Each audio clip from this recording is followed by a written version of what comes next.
Assalamualaikum warahmatullahi wabarakatuh. Alhamdulillahirrabbilalamin. Wassalatu wassalamu ala ashrafil anbiya'i wal mursalin Sayyidina Muhammadin wa ala alihi wa sahbihi ajma'in. Amma ba'du. Perkenalkan, kami dari kelompok 5. Kami di sini akan menyampaikan makalah kami yang berjudul Poligami. Poligami adalah fenomena kehidupan yang terjadi di sekitar kita.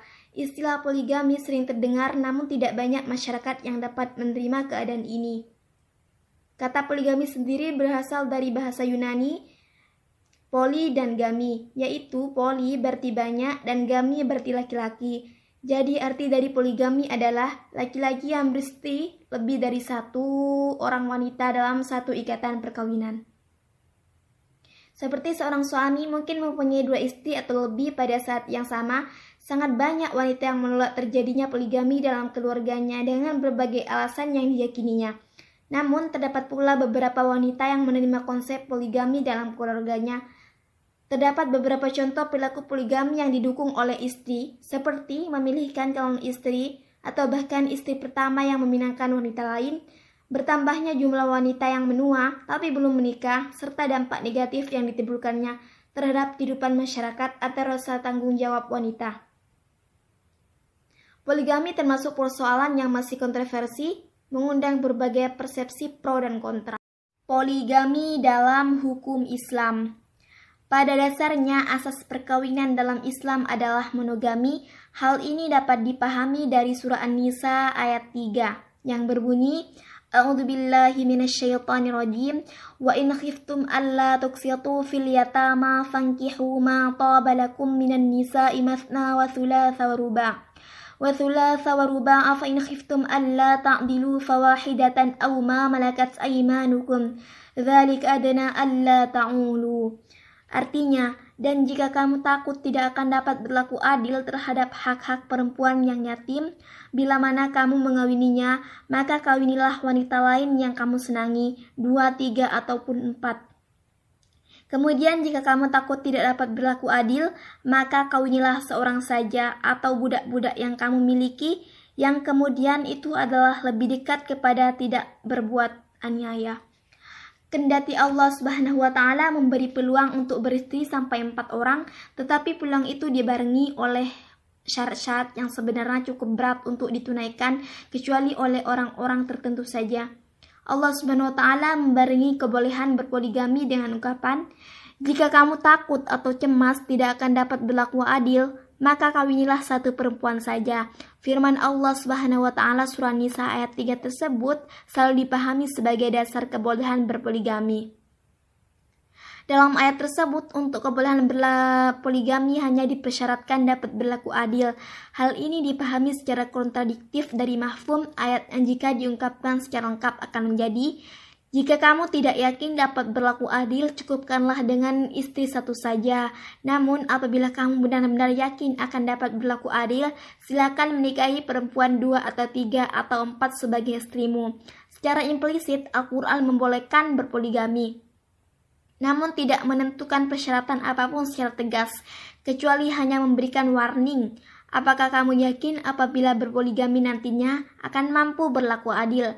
Karena adil itu sangat berat. Allah sebagai pencipta manusia maha mengetahui bahwa kamu tidak akan mampu berlaku adil secara hakiki. Namun berhati-hatilah jangan sampai kamu secara bersahaja lebih mencintai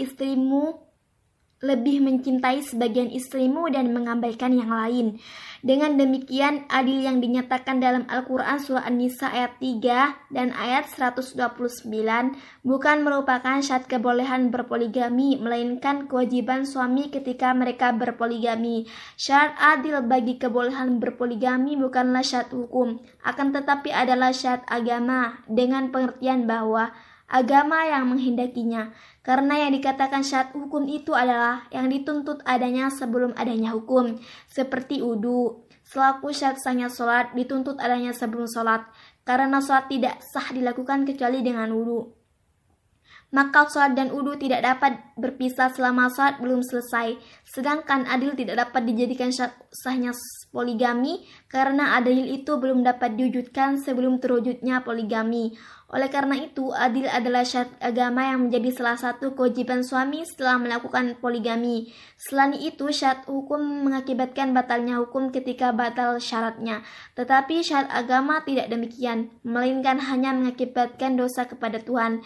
Jadi suami yang tidak berlaku adil, dia berdosa dan dapat diajukan kepada mahkamah, di mana qadhi dapat menjatuhkan kepadanya hukuman takzir. Akan tetapi kalau kita jadikan adil itu syarat hukum bagi kebolehan berpoligami, maka ketika suami tidak berlaku adil, nikahnya menjadi batal. Dalam hal ini ternyata tidak seorang pun dari kalangan ulama berpendapat demikian. Jika kita memandang bahwa adil itu tidak menjadi syarat hukum bagi kebolehan berpoligami, maka ketiadaan adil tidak dapat dijadikan mani penghalang bagi kebolehan berpoligami. Oke. Bismillahirrahmanirrahim. Lanjut pembahasan yang disampaikan oleh teman saya Ika. Sekarang saya akan membahas poligami dalam hukum positif Indonesia. Di dalam pasal 49 Undang-Undang Nomor 7 Tahun 1989 yang telah diubah dengan Undang-Undang Nomor 3 Tahun 2006 dan perubahan kedua dengan Undang-Undang Nomor 50 Tahun 2009 menyatakan bahwa pengadilan agama bertugas dan berwenang memeriksa, memutus, dan menyelesaikan perkara antara orang-orang yang beragama Islam di bidang perkawinan, waris, wasiat, hibah, wakaf, zakat, infak, sedekah, dan ekonomi syariah. Pada penjelasan pasal 49 alinea kedua dijelaskan pula bahwa yang dimaksud dengan antara orang-orang beragama Islam adalah termasuk orang atau badan hukum yang dengan sendirinya mendiri dengan sukarela kepada hukum Islam mengenai hal-hal yang menjadi kewenangan peradilan agama sesuai dengan ketentuan pasal ini.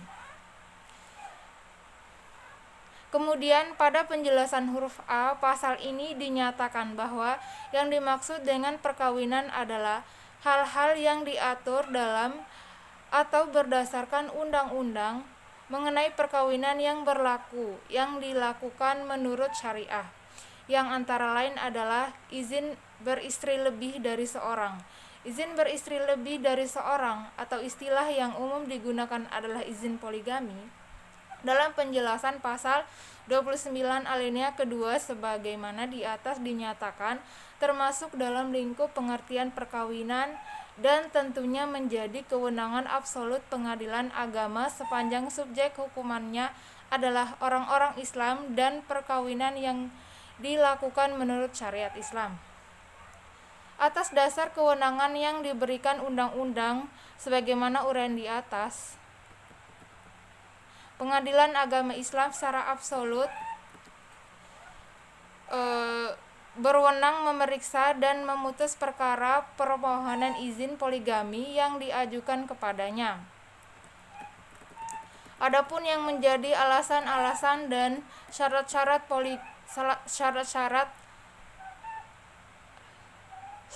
berpoligami yang ditentukan oleh undang-undang dapat ditemukan dalam pasal 4 ayat 2 dan pasal 5 ayat 1 Undang-Undang Nomor 1 Tahun 1974, yaitu pasal 4 ayat 2 pengadilan di ayat 1 pasal ini hanya memberikan izin kepada seorang suami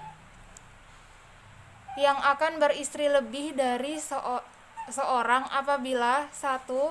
Istri tidak dapat menjalankan kewajibannya sebagai istri. 2. Istri mendapat cacat badan atau penyakit yang tidak dapat disembuhkan. 3. Istri tidak dapat melahirkan keturunan. Pasal 5 ayat 1 untuk mengajukan permohonan kepada pengadilan sebagaimana dimaksud dalam pasal 4 ayat 1 undang-undang ini harus dipenuhi syarat-syarat sebagai berikut. 1. Adanya persetujuan dari istri-istri. 2. Adanya kepastian bahwa suami mampu menjamin keperluan-keperluan hidup istri dan anak-anak mereka. 3. Adanya jaminan bahwa suami akan berlaku adil terhadap istri-istri dan anak-anak mereka.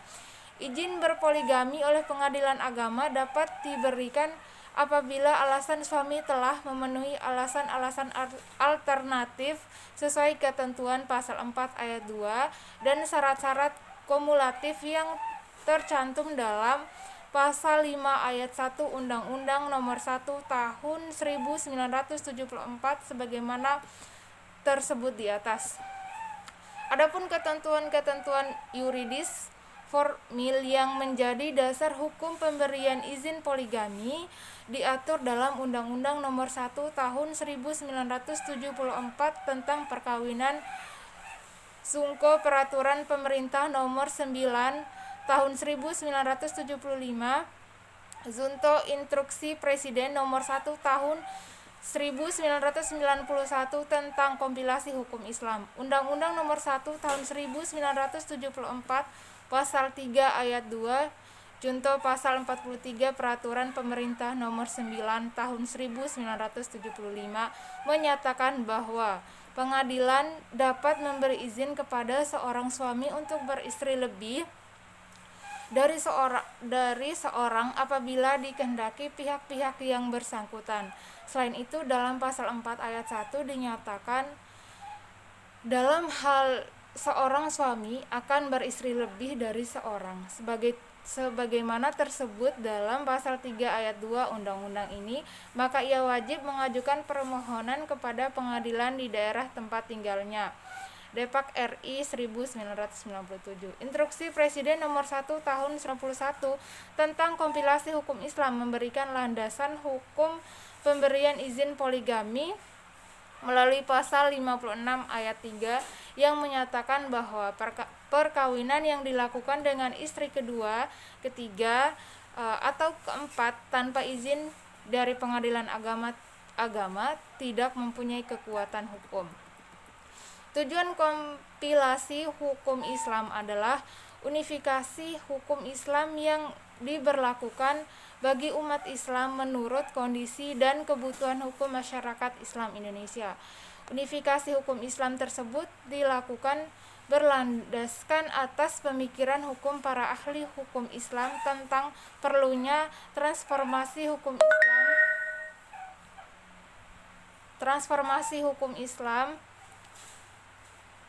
ke dalam hukum positif, sehingga tercipta keseragaman pelaksanaan hukum Islam dalam mengatasi masalah-masalah kehidupan umat Islam dalam bidang muamalah.